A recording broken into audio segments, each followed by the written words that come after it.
Relegation battles we're talking about. Relegation battles. It's embarrassing. It really is. But look, let's go and see what 5 things we can learn from the game yesterday. And number 1 is Bergvall shines. And this was a real, and I mean, I'm not going to call it coming of age because that was probably Liverpool, but again, a real continuation of what was a fantastic performance from Bergvall and what is some really consistent form from him.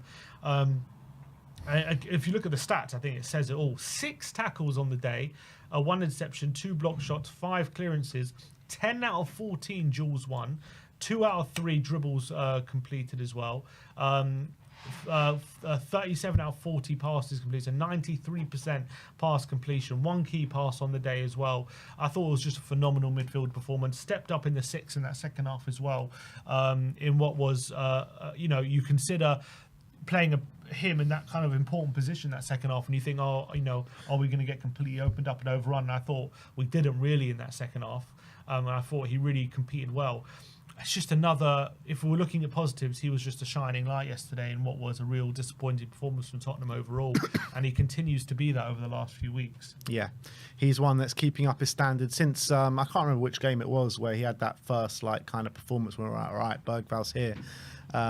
Maybe you can jog my memory, but Bournemouth was maybe it was the Bournemouth game. Yeah, maybe it was the Bournemouth game. But since then, he's just been growing and growing and in stature in the Spurs midfield, and he's kind of turning into a player where we can't take him out of the team at the moment. No, he has to play every game. Yeah, he's like one of the first names on the team sheet, along with Archie Gray. Like, these two guys are proper standing up for the team. When you look at players like Yves Bissouma, you compare a player like Yves Bissouma to Bergvall, you don't really know what you're going to get week by week with Yves Bissouma, where with Bergvall, you're going to get a really hard-working display with a lot of quality to match it, and that's what we're seeing at the moment. Mm-hmm.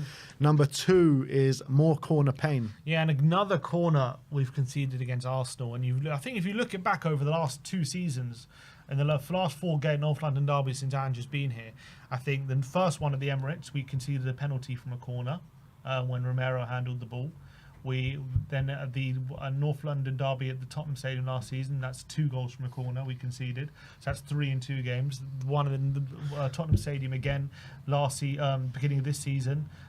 Gabriel scores, that's 4 goals from corners. And then another one in this North London. So in the last 4 games, that's 5 goals from corners we conceded, which is mad. 5 goals from corners conceded against Arsenal in the last 4 games. And we just can't seem to know how to deal. I mean, it's really unlucky yesterday because I thought actually we dealt with their corners really well by and large, and then the one they did score first of all wasn't a corner, and as well it bounced off Dragoshin, then bounced off Solanke and went in, so it wasn't exactly like it was a massive like how Arsenal did it, but it was a good delivery at the end of the day, and obviously Kinski got caught under the ball as well, and Gabriel was very aggressive against Dragoshin, so you make your own luck, I guess, is the point, but yeah, I mean, that's our 5th goal we've conceded from corners in the last 4 games against Arsenal, which is mad. And look, they're the best set piece team in the league, and they show it against us in a regularity. I always felt coming into the game that was their best avenue to get goals against us, and I feel like if it wasn't for Kinski, if it was Vicario in goal, we probably would have conceded a lot more corners than we did yesterday. We did only concede 1, and there was a bit of luck about it. But on the flip side as well, corners were our best avenues to actually get a goal yesterday. The 2 chances that we had, the Son goal and the Kulusevski chance in the first half, both came from corners.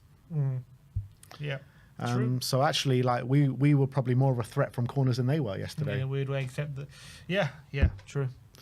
Number 3 is Son's North London derby record. So it wasn't a great day for Son yesterday, but he did score again at the Emirates, which actually makes it 4 in his last 4 at the Emirates. He's actually now 2nd in all-time North London derby goals, which is actually mad to think about, considering the amount of players like even Arsenal players who scored so many goals in North London derbies, and now Son sits 2nd in there.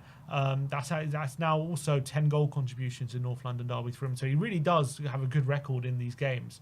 But unfortunately, yesterday, apart from the goal, it was a very disappointing game from him, and he wasn't able to really hurt Arsenal apart from the goal. But it is impressive how regularly he does, contribute in this fixture.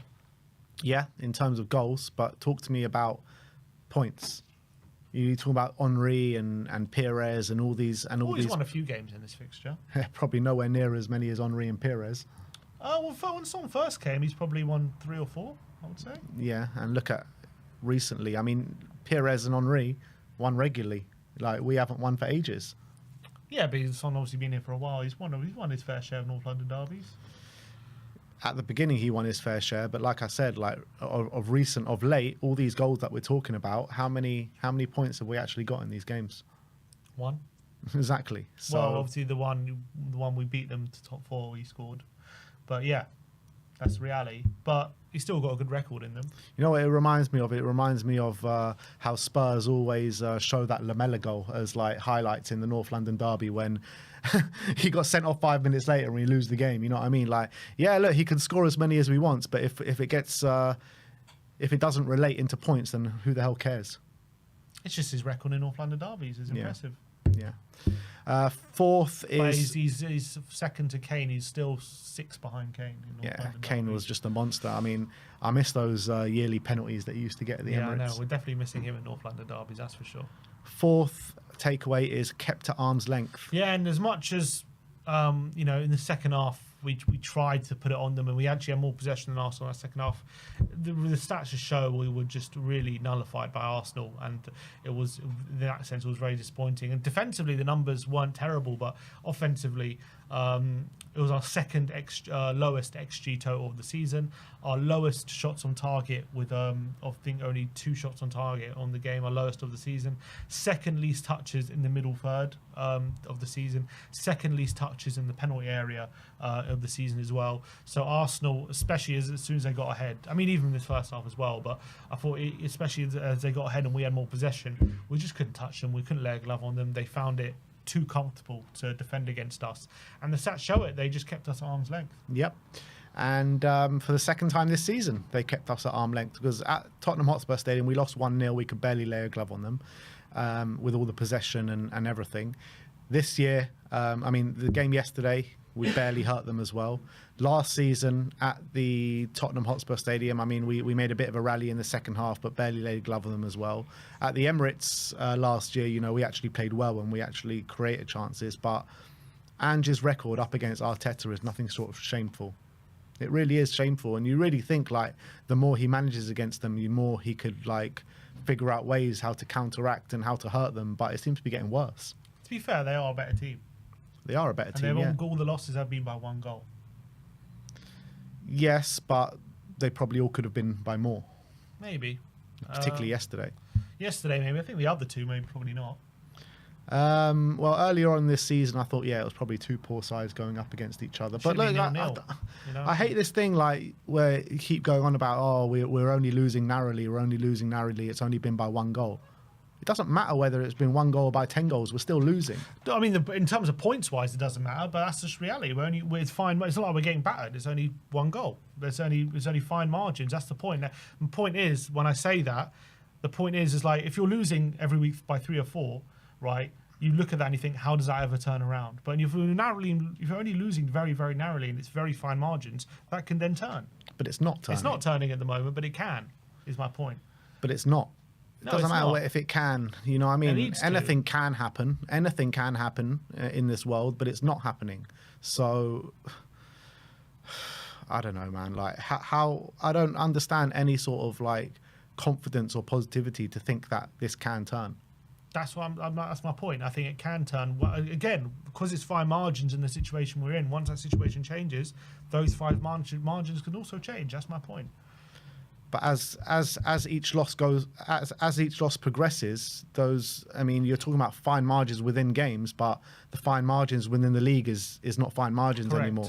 That is a gargantuan gap now. That's not fine margins, but the games are fine margins. But yeah, the gap is, as I've said, it's derailed our season, this form, 100%. But anyway, it's not this takeaway. It's not about the league form, but yeah. Next one is though.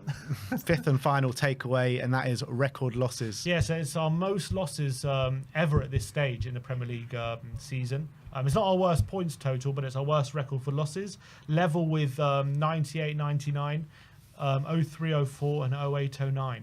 Funnily enough, in 98-99 we ended up winning a cup, and in 08-09 we actually also got to a Carabao Cup final, losing on penalties to United. So that was the Ben Foster one. That was the Ben Foster one. 03-04, I think we finished 14th in that season. So yeah, it's our. I think 08-09 we ended up finishing 8th on that occasion. So we didn't completely get in a relegation battle, but in those seasons is what we're level with. And mad, one of them is in the 90s, which how bad we were in the 90s. So basically, history tells us in the Premier League, if Spurs want to compete in the cups and win a cup, we have to be terrible in the league. Essentially. Is that what we're saying? That's who we are. It's who we are, mate. It's who we are, mate. But it's embarrassing. It really is embarrassing what we're having to endure right now, where we are in the league, the points gap, and how we're just getting dragged deeper and deeper and deeper. Literally, by the end of today, a Man United play Southampton at Old Trafford. If they win that game, we're level points on 15th.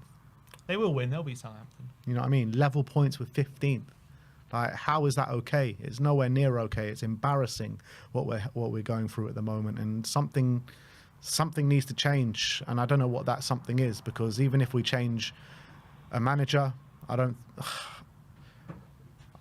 know what needs to change, but something needs to change. But the situation can't change. You can change manager, you can change manager, but the situation won't change. That's what a wise man once said. Yeah, that's also true. Unless you change how you've been doing things, and that's by sticking with him, allowing him to ride it out. That's the only way forward I see at the moment. Yeah, and even that's a far cry of anything changing, because I just can't see it. But I think it will. I think it will change. But when you say it changing, like, what does that even look like? I've said it before. 2 wins? 2 wins out of 9 instead of 1? No. 3 wins out of 9 instead of 1? More wins. Not 1. More wins out of 9 for 100%. And also doing well 2 on the wins cups. out of 9. And also doing well on the cups, which we continue to do. And that's what we've got to do. All right. That is the 5 takeaways. That is the 5 things that we did learn from the game. We're going to move into reacts in a